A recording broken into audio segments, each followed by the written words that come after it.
The Australian Navy did help, but it didn't come to the rescue. It was under government orders known as Operation Relax. Our mission was to deter and deny entry to Australia. We said, help, help, don't leave us, don't leave us, but they leave us in a very bad condition. Good luck. Thank you. Nice to see you. Last year, throughout the federal election campaign, Operation Relax prevented thousands of asylum seekers from landing in Australia. But what did Relax order our defence forces to do? And what did it mean for those who were seeking asylum? Tonight on Four Corners, Operation Relax and its mission to deter and deny.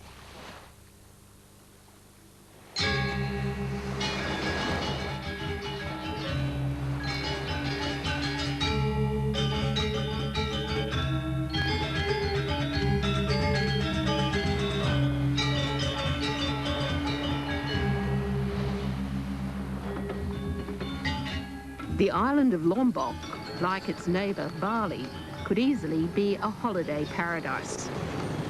But Western tourists are few.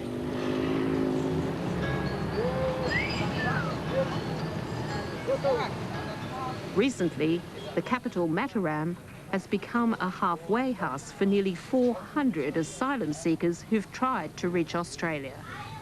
None made it to the mainland.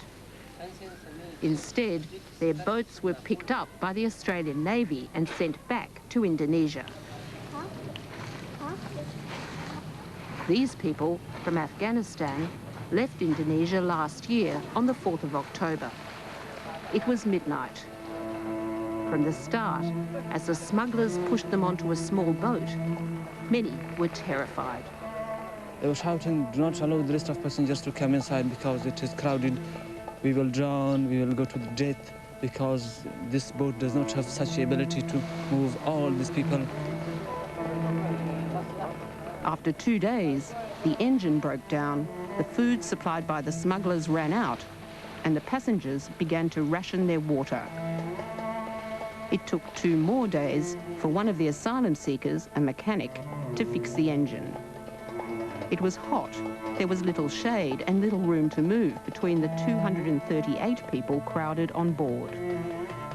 We were completely 2 days on the heart of the ocean.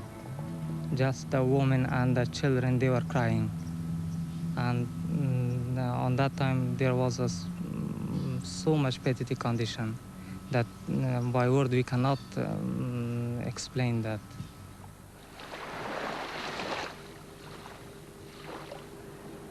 Ali, who worked for a Western health organization in Afghanistan, says people began suffering from heat and seasickness, diarrhea and scabies.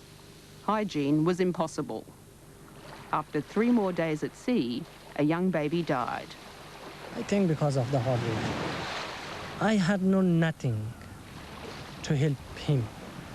When I see the temperature was very high, I bear him and I put him in a shadow place. Yeah, then it was too late. As the baby died, another mother was going into labour. It was long and difficult. Fatima's baby, her third, was born after nearly a week at sea. Soon after, the asylum seekers were celebrating. They'd seen land. It was Ashmore Island, Australian territory, and long known as an asylum seeker's entry point to Australia. Fatima called her baby Ashmori. And all of the passengers had this feeling that from this dangerous way we rescued. Thanks God that from this dangerous trip we have rescued. All of they have this feeling that the tear comes from their eyes. The asylum seekers were even happier when they saw a large Australian ship. It was the Navy frigate Warramunga. A boarding party in a speedboat asked who spoke English and found Ali. They told us that go back. The Australian government will not accept you, except illegal immigration. What did you Yeah. say? I told them we are not illegal immigration. We are asylum seeker. Yeah, we are homeless. We have no house. What happened then? Then they didn't hear us. Then they stopped. They gave us warning to stop the boat. We continue. After several more warnings, the asylum seekers say the Navy boarded their boat and took it closer to Ashmore Island. باز تا نزدیک جزیره برد ما را خودشان چند تا عسکر آمده بود دیگه چند تا کشتی های ریز از پشت سر ما بود ما هم دیگه خوش شدیم که رسیدیم اونجا که رفتیم گفتیم ما اینجا انتظار بشینیم کشتی ها رفت باز ما 6 روز من آبمو تو استاد ماندیم. When I asked them, they said that the government did not decide on you. Yeah, maybe they will ask you to come to Australia. The asylum seekers expected that they, like others before them, would be taken to Australia where their refugee claims would be processed. They didn't know that under new laws, Ashmore Island was no longer a part of Australia for the purposes of migration. And they didn't know that the Australian government had vowed not to allow them on the mainland. The only decision left to the government was what else to do with them. It was the 26th of August when the Norwegian freighter Tampa rescued 438 asylum seekers from a sinking ferry. The same day, a Sunday, the Prime Minister's new people smuggling task force held its first meeting in Canberra. The Prime Minister couldn't have made his attitude to the Tampa clearer. It does not have permission to enter Australian territorial waters. It will not be given permission to land in Australia or any Australian territories. 2715 east, heading west. Prevented from offloading their passengers in Australia, the Tampa crew struggled to treat many sick asylum seekers. 290 at 18. The Tampa's first mate, Christian Maltau, told Four Corners that at least 100 people had diarrhoea and that at any given time, more than 10 were unconscious from dehydration. Christian Maltau said the Tampa's supply of intravenous fluid ran out in a day. Fearing someone would die, the ship's captain asked Australia for medicines. Though the Tampa was close enough to see Christmas Island Hospital, no supplies were sent out to it. 3 days after the rescue, the Tampa issued a mayday. The Prime Minister ordered the SAS to board the Norwegian ship.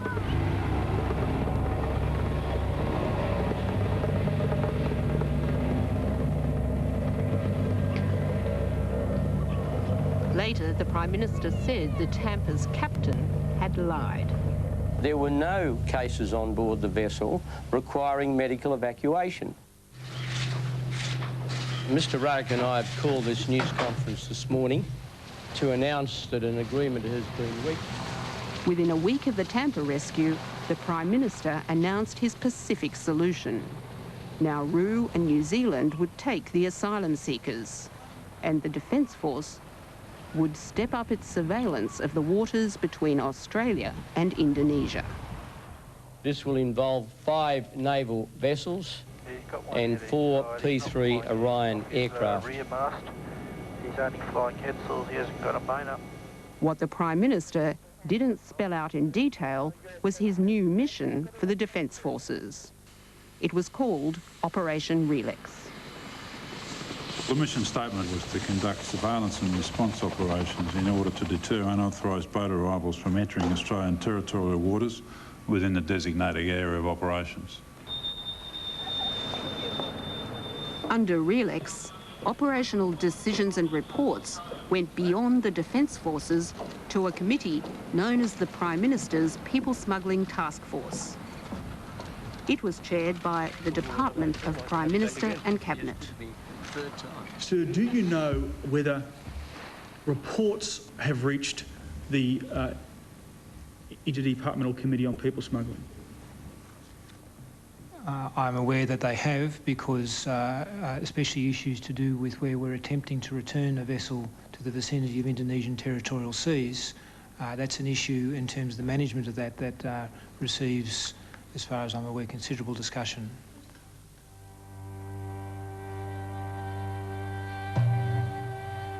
Operation Relax began at midnight on the 3rd of September. Over the next few weeks, the Navy transported more than 800 people to Nauru. HMAS Manora picked up the asylum seekers from the Tampa and another group from a boat called the Cheng. The Cheng had carried 230, mostly Iraqi, asylum seekers. More than 80 were children, 10 of them babies. In Nauru and facing detention, many of the Iraqis refused to get off the Manora. My assessment would be that they were being difficult because they knew they were on Australia. A warship is Australia, and they were reluctant to get off it because they knew by getting off it they were not achieving what their objective was. On the Manora, conditions deteriorated. According to this statement, given to Amnesty International by one group of the Iraqis now detained in Nauru, asylum seekers were kept below deck for long periods.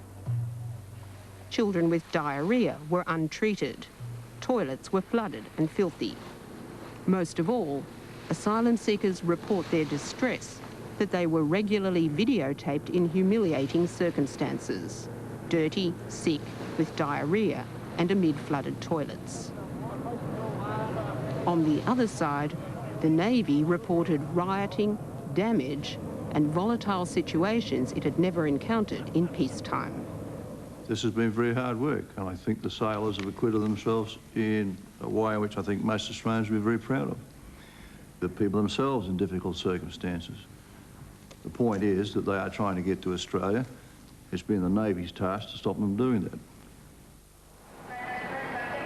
No naval personnel were allowed to speak to Four Corners, but we understand that many found events on the Manora distressing.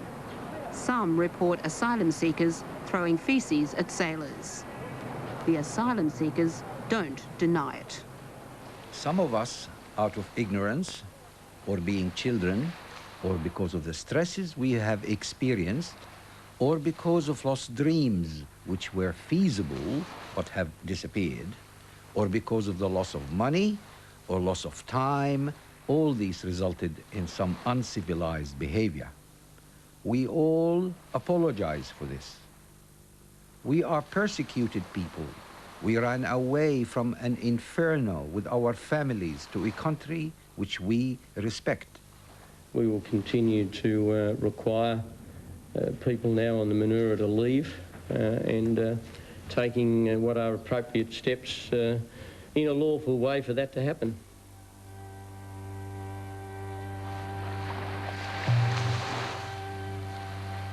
The Manora standoff lasted nearly 3 weeks. Throughout it, the Prime Minister's People Smuggling Task Force met almost daily, directing details of operations on the Manora and on Nauru.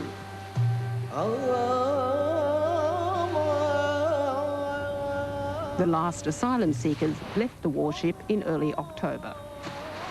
Suddenly the place was invaded by 20 armed soldiers carrying batons, electric sticks, water hoses, and other strange weapons. They hit some of us, including a woman, and forced us to disembark. They told us not to talk about anything.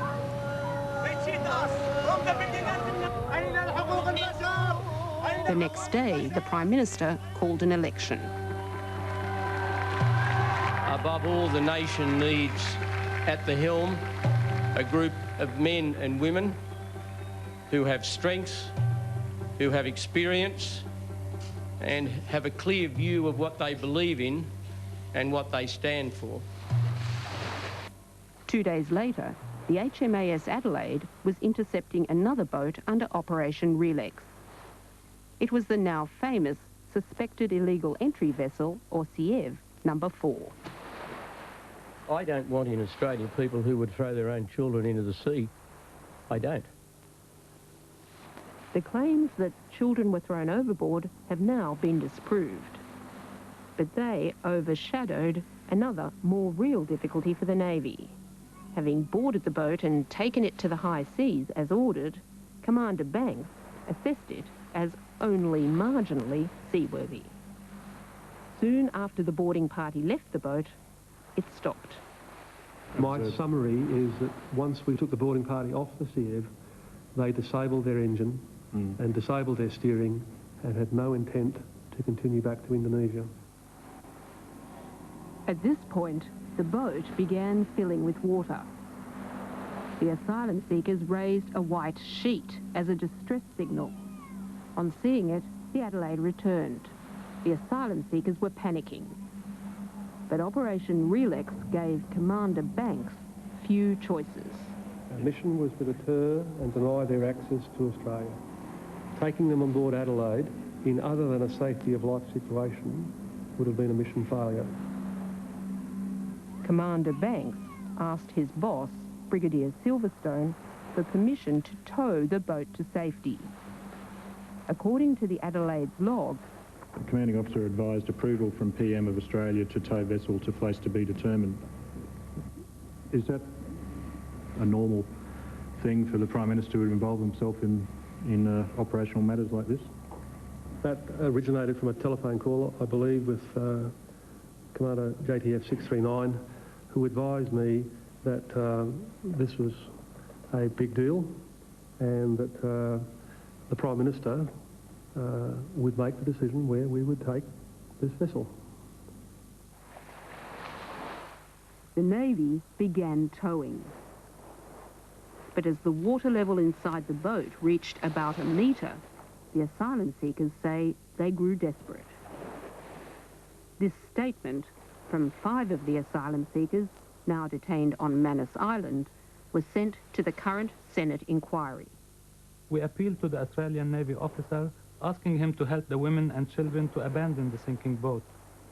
The only answer we've heard from the officer on board our boat was that they were reporting directly to the Prime Minister's office, and the order must come from them. It's pretty obvious through the logs that there's a belief from officers on the ship that the approval process goes beyond the Brigadier. Yes, it did. I recollect there were some conversations where the Brigadier took me into his confidence and explained things, that this was important and it was going to government and indeed the Prime Minister on certain occasions for decisions to be made. After 24 hours, the Adelaide abandoned its tow. Shortly afterwards, the boat sank, due largely, according to Commander Banks, to its unseaworthiness. The Adelaide rescued the asylum seekers from the water. 4 days later, the frigate Warramunga was intercepting the next group of asylum seekers. It was the overcrowded boat where one baby had died and another, baby Ashmore, had just been born. The Navy took the boat to Ashmore Island and waited for orders. It waited inside Australian waters for nearly a week. 6 روز ماندیم از کراش پرسان میکردیم که ما چه رقم باشیم تا بکایه دیگه بچهای ریزه رو بخار زده بود دودی کشتی دیگه گاهالی بودیم باز گفت که ما هم خبر ندار از بس که ما زیاد دیگه نان می آورد او می آورد یعنی خیلی دلسوزی میکرد دکتر. On the boat, Fatima, baby Ashmore's mother, was bleeding severely. The Navy doctor was clearly worried. Ali translated between the doctor, Fatima, and her husband Saeed. On the first day, says Saeed, the doctor saw Fatima twice and gave her some tablets. بس پیشین که آمد صبح چیزی نگفت پیشین که آمد گفت که مثلا ما امکان داره که ایره ببرم از اینجا شما کدام اعتراضات ندارین. You have any objection? نه گفتم چیزی نه که مثلا چیزی که مثلا تداوی برای چی شو ما خوش هستیم که مثلا تداوی شو. The next day, Saeed says a male and a female doctor came with more tablets. خواستم که مخواست خون استفراغ میکردی. استفراغ میکرد که قرصم خورده نمیتونست. What did the doctor say? According to Saeed, the decision to take Fatima to hospital had to be made by a higher authority than the doctor. گفت ما که زنگ زدن توال مثلا کدام انتظام نشد ما انتظام زود کوشش منو که انتظامات زود بگیریم وارد مثلا ببرم از اینجا. A day later, Saeed says the doctor said he was still trying. روز سه آمد بس خودش مثلا اتاق که کسان که بودم اونجا خودش چک کرد و زنه گفتم مثلا خود از اون گفتم مثلا سعی کرد گفت واقعی مثلا اینا که لازم داره یک چیزی مثلا کوشش همی داشته باشیم که باید زود از اینجا بریم. دکتر امیر گفت که ما اینجا دوا که زیاد چیز دوا نداریم ما این کوشش منو که مثلا ایره ببرم قد خود. But the official record is different. On the same day, according to a Navy summary tabled in the Senate, the mother's condition had improved, and following specialist advice, the medical officer declared that medevac wasn't necessary. The next day, the doctor made only a cursory visit. Fatima's husband says his wife bled for nearly a month. روز چهارم حتی که دیگه بچه‌هارم لا چک نکردم اون روز. The two medical officers weren't allowed to talk to Four Corners. But we've been told of a belief on the Warramunga, as on the Adelaide, that any decision to move an asylum seeker, even to a mainland hospital, needed approval at the highest level of government. As the asylum seekers waited at Ashmore Island, there was a major change in government policy. We received new instructions which were to, where possible, intercept, board and to return the vessel to Indonesia. So this was the first attempt to exercise that new requirement. That's correct. The Warramunga, supported by soldiers, took over the asylum seekers' boat. یک روز آمد گفت که شما رو دولت دستورالعالی کتاب واس کرد خواند که شما دولت دستورالعالی قبول کرد. ما خوش شدیم از خوشحالی اصلا نفهمیدیم این 6 روز زمانی ها بودیم اصلا نفهمیدیم که ما چطور 6 روز زمانی ها بود. بعد از گفت که استرالیا شما رو قبول کرده بیاین در فامیلی در کشتی کلان ما بریم شما در کشتی مجرد اینجا باش. The families were taken on board the Warramunga. The single men were left on the boat. We asked them where we should go. They told that we take you to the camp at Australia. Ali was told to get the men down a ladder and into the boat's hold. He and others say the hold was big enough for about 50 people, but more than 160 were pushed inside. A lot of people went down. There was no place. Then he said, push them inside. Yes. I told them, I request them, some people doesn't want to. There is no place. Then they send them by force. Some army. So just most of the people, they sit on the leg of each other. Most of the people, they were stand. And there were also the smoke of engine. The men couldn't see out, but they began to get suspicious. A little bit something, other kind of feeling struck in our mind that if they respect us, if they take us to Australia, if they accept the migrant, so what are these commandos coming for in here? The men were told they'd only be in the hold for about 5 minutes, but they were kept there for nearly 2 days. While they were there, the boat was taken north by the Australians. In each 5 or 10 minutes, people were painting, they were becoming unconscious because there was not oxygen, there was not enough weather. So every 5 or 10 minutes, one person was going to the shop. And the police, they take him on the app and throw the water to their face. Then after 3 or 5 minutes, then he became conscious. take him back to the down.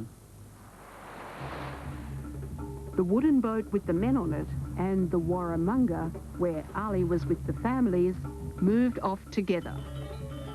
After 2 nights, Ali was told to tell the families they were almost back in Indonesia. They had 10 minutes to get off the Warramunga and back onto their wooden boat. Really, my heart is broken. Then he repeated again. Repeated, tell the people you have 9 minutes. Yeah, I tell the people, all the ladies and children cried. Yeah, they cried a lot. Really, I also cried. And, he announced 8 minutes. He announced 6 minutes. He announced 4 minutes. 3 minutes. 2 minutes. باز یا دیگه اصلا خود مو مندازیم در دریا. چطور ما را 8 روز به من آب بودی آخر قبول نکردی پس اندونزیا رساندی؟ ما دیگه چیزی که فامیلا بود اشتکا بود دیگه گریان کردن که ما از به استرالیا آمدیم که ما در زندگی خراب و پریشانی و جنگ و که از تمام فامیلا کلش کشته دادن مرده دادن خانهایشان سودا شدن تا اینجا رسیدن بعدم ما را شما قبول نمیکنیم با گرفتن گفتم به زور ما شما را پایان میدیم. All the people stopped. They are crying. They are afraid. They came and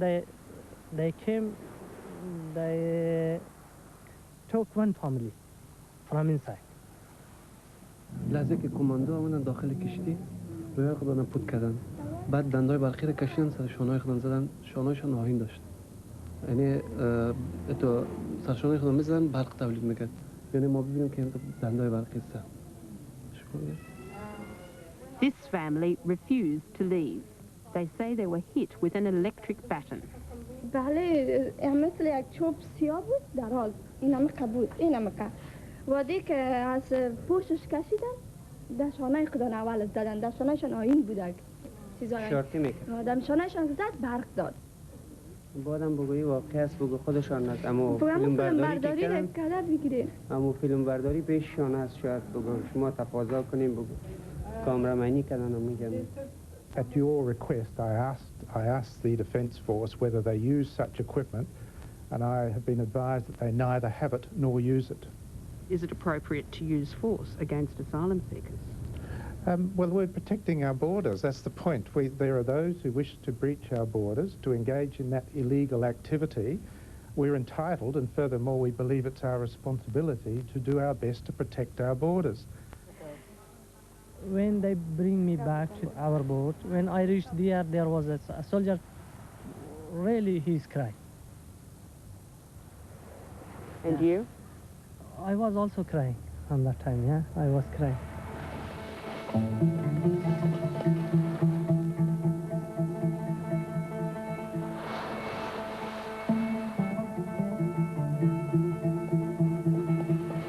On October the 22nd, the warship Arunta intercepted the Navy's 7th boat under Operation Relix. It was carrying mostly Iraqi asylum seekers, now also in Lombok. Muhammad Ali was the first to speak to the Australians. He asked for the United Nations or the International Red Cross. I asked them, we are asylum seekers and we need to approach the UNHCR or the ICRC or anyone from your government. Well, they didn't pay attention. They say we are in the middle of the ocean. We cannot, meet these demands, The Navy took the asylum seekers to Ashmore Island. They were kept there 6 days. The asylum seekers kept asking what would happen to them. We don't know. They say always we don't know. But sometimes they give you signs that you will go to Australia and more. I think this is to keep the people calm, that's all. We believe Australia is the best country in the world, and we must do more for border protection and defence to keep it that way. That's why we'll increase Coast Watch and maritime As the Iraqi boat waited, the Prime Minister was preparing for his campaign launch in Sydney. Crew on the warship Arunta at Ashmore Island were acutely aware of his election timetable. Their operation to remove the Iraqi boat from Australia was delayed by a day. A source on the Arunta has told Four Corners that the crew were told over the ship's loudspeaker, maybe tongue-in-cheek, that the delay was to make sure that the operation wouldn't interfere with the Liberal Party launch. We will decide who comes to this country and the circumstances in which they come.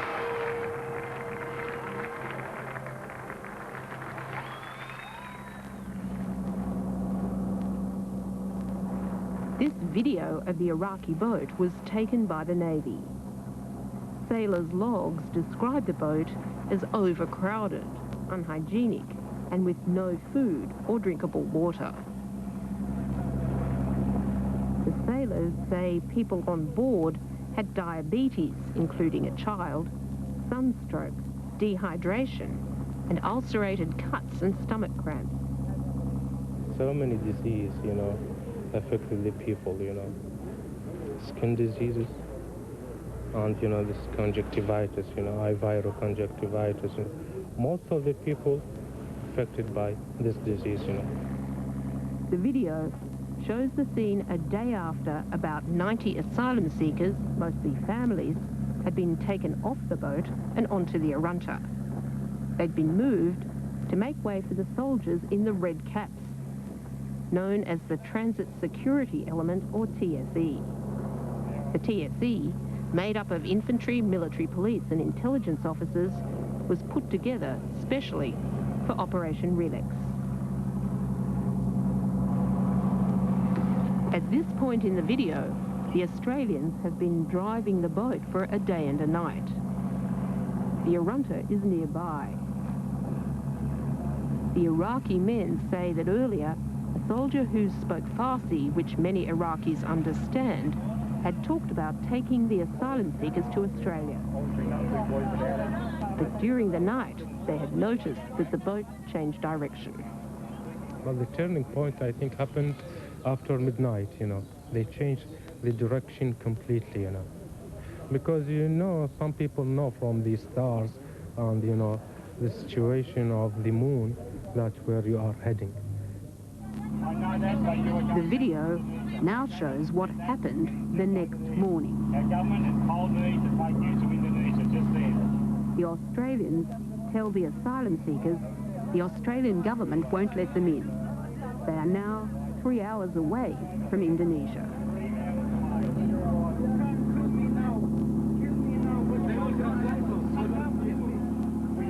The sailors clearly feel threatened.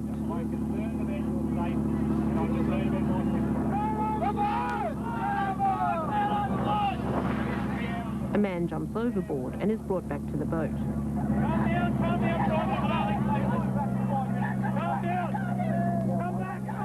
Then there is this.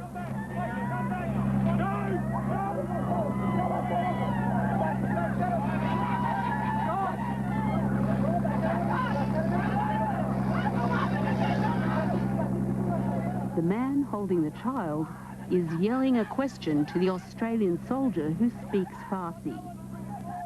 The Iraqis say he's asking what law allows Australia to deport this child and these people in a broken wooden boat.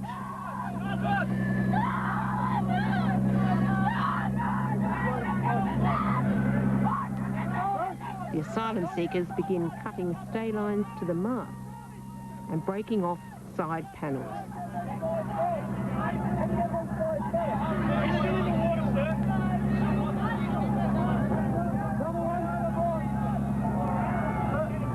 You cannot control all those people at that time. It was a very tough and hard time. They were all hysterical and they were ready to commit suicide. They lost everything, This is as you are killing them, shooting them. This is a decision of execution for them. So they don't care. They started.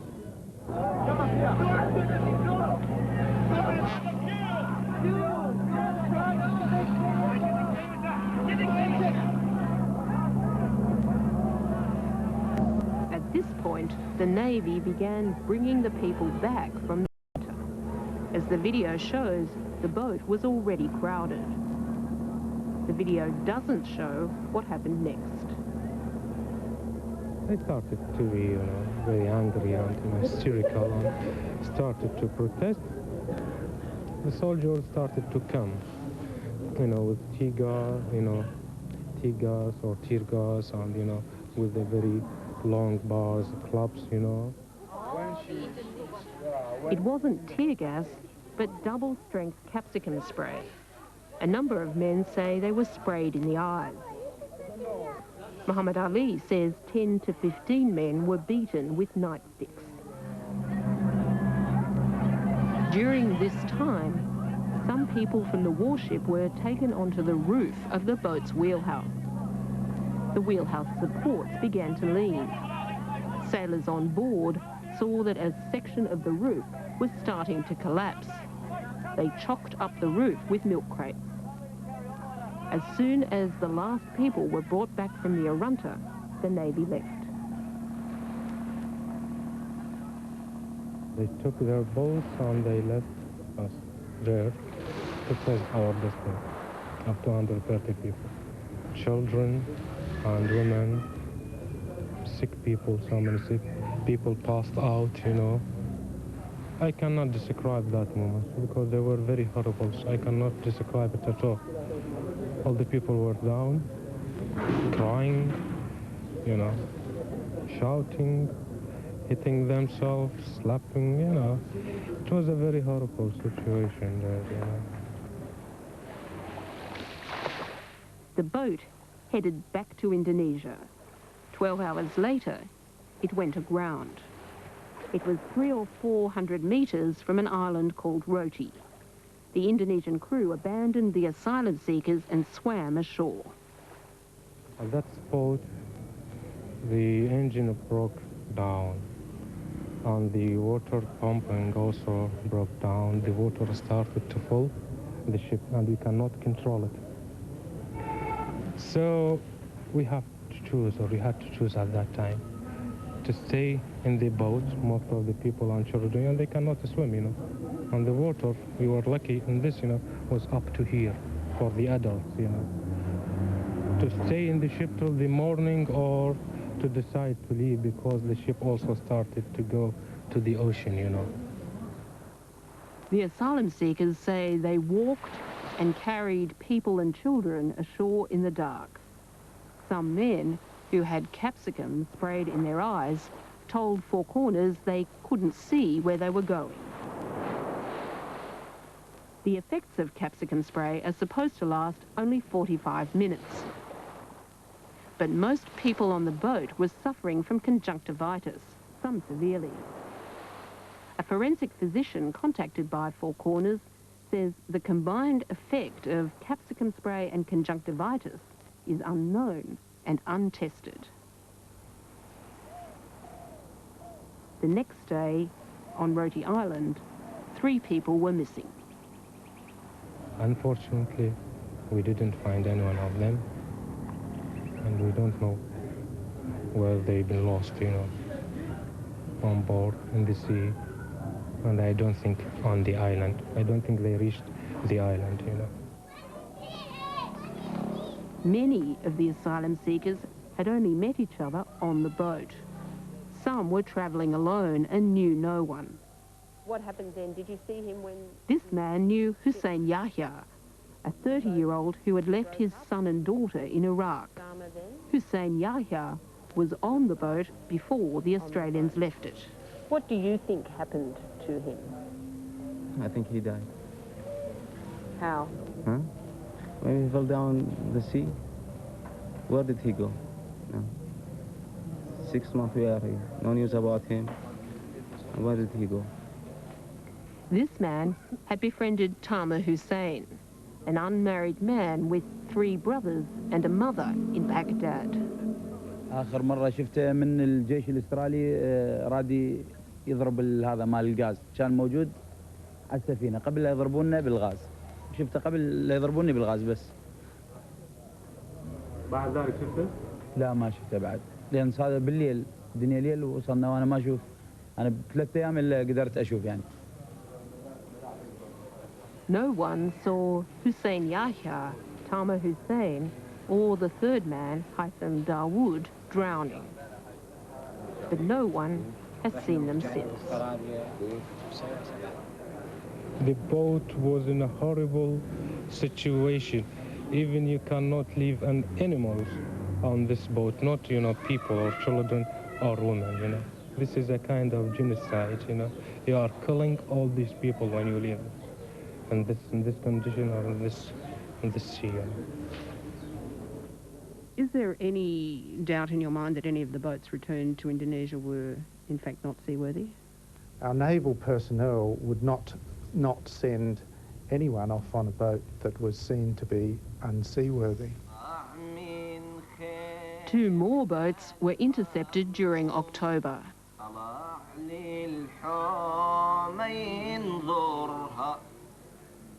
And 2 days before the election, HMAS Wollongong found another. On the face of it, it's been quite an unpleasant incident involving children. There may have been a couple of fatalities. I've been told that the vessel was deliberately lit. We're a forensic team from the Navy and from the New... Months later, the names of 2 women appeared on gravestones at Christmas Island. According to the Navy, they drowned when the boat was sabotaged and sank after it was boarded.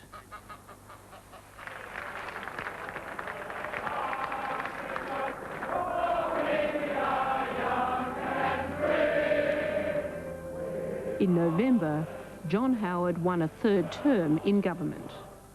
By the end of the year, Operation Relax had been downgraded. Throughout November and December, hundreds of intercepted asylum seekers made their way from Roti Island to Kupang in West Timor. These pictures of conditions in Kupang were taken by one group of Iranians. The Iranians and others speak of poor hygiene, no showers and limited drinking water. The local hospital became crowded with sick asylum seekers. Some people spent more than 3 months in Kupang. The cost of keeping them there was paid for by Australia.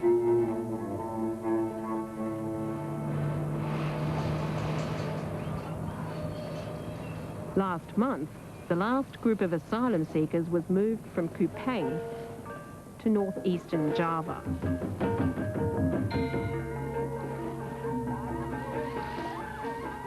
Australia is now footing the bill for nearly 1,400 people stranded in Indonesia. Another 1,600 are in detention on Nauru and in Papua New Guinea. The Australian government labelled asylum seekers arriving by boat as queue jumpers. It used our defence forces during an election campaign to prevent them making refugee claims under Australian law. Now, the so-called queue jumpers are being made to wait for the UNHCR to approve and resettle them. Those in Indonesia may have to wait a long time. In Indonesia, in the last 15 months, only 94 refugees have been resettled by other countries. Australia accepted only 3.